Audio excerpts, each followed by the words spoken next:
जहां कोई ऐसी परिस्थिति आती, कोई अपमान, कोई प्रतिकूल, नहीं, मेरे प्रभु का दिया हुआ हर विधान।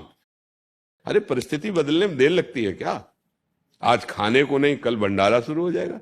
उसको, उसका खेल ऐसा है, ऐसा ही है, ऐसा ही है।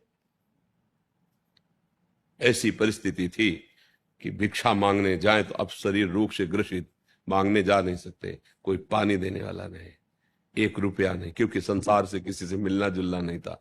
फल फूले तो सब बात जाने दो। मिश्री है ना वृंदावन की, तो एक ब्रजवासी देते थे 250 ग्राम मिश्री 15 दिन में। तो इतना टुकड़ा अपनी श्री जी को, जो आज फूल बंगला में बैठे भोग लग रहे हैं, इतनी मिश्री का टुकड़ा 24 घंटे में। पर वो आंसुओं से लगता था कि श्री जी मुझ अकिंचन के पास, अब आप इसी से तृप्त हो जाइए, इसी को मान लीजिए 56 भोग है।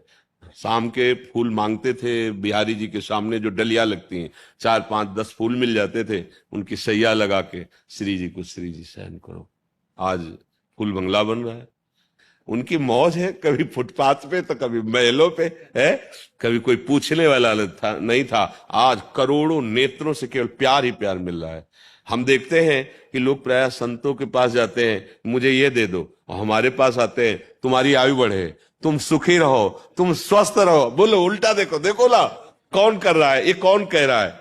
ये हमारे प्रभु इन रूपों में आकर, हम यही आश्चर्य मानते हैं। संतों के पास जाते ला, महाराज मेरे कैंसर हो गया, ठीक हो जाए महाराज, ये हमारे यहां ऐसे आते, महाराज आप ठीक हो जाओ।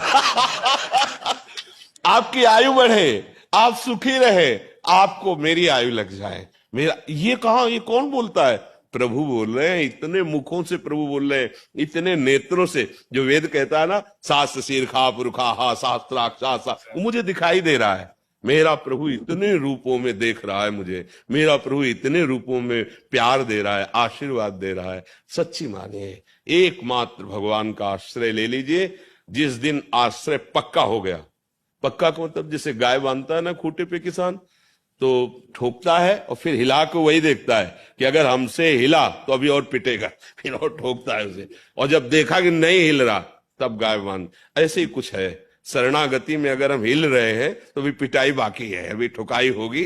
पक्के शरणागत जहां हो गए फिर निहाल, ये अनंत ब्रह्मांड साम्राज्य आपका, क्योंकि आपने स्वामी को सर्वस्व अर्पित कर दिया, तो स्वामी ऐसे उदार के अपना सर्वस्व अर्पित कर दिए। इसलिए सावधान, हम निराश तो होना, निराश ना, आएंगी परिस्थिति, ऐसा नहीं कि आपके ऊपर आएगी, ऐसा नहीं है। कोई ऐसा बताओ विश्व में, जैसे कि मैं संकटों से लड़ रहा हूं, कोई ऐसा विश्व में एक बता दो, अरे जिनके यहां भगवान अवतरित हो रहे, स्वयं सच्चिदानंद वपु श्री कृष्ण, हथकड़ी और बेड़ियां पड़ी हुई, कंस के कारागार में, राक्षसी स्वभाव वाले सैनिकों से सुरक्षित कारागार, गर्भावस्था है लेकिन हथकड़ी और बेड़ियां, और गर्भ में कौन पधारे हैं? अखिल कोटि ब्रह्मांडों के स्वामी भगवान है। जिनके भगवान पुत्र राम रूप में अवतरित हुए, उन माता को वैधव्य, पिता का परलोक गमन, 14 वर्ष अयोध्या वासियों के आंसुओं की झड़ी विराग्नि में जलते रहे। भाई देखो भगवान अवतरित हुए, देखो ना, नंगे पैर वनवास प्रभु का, सीता जी का हरण, रावण से, आप देखो ना जीवन, तुम्हारा संघर्ष क्या है? अपने लोग कह देते हैं ना कि भाई हमारा बहुत संघर्ष, आपका क्या संघर्ष में जीवन है? आप घर में तो रह रहे हो, प्रभु को घर में भी रहने नहीं दिया।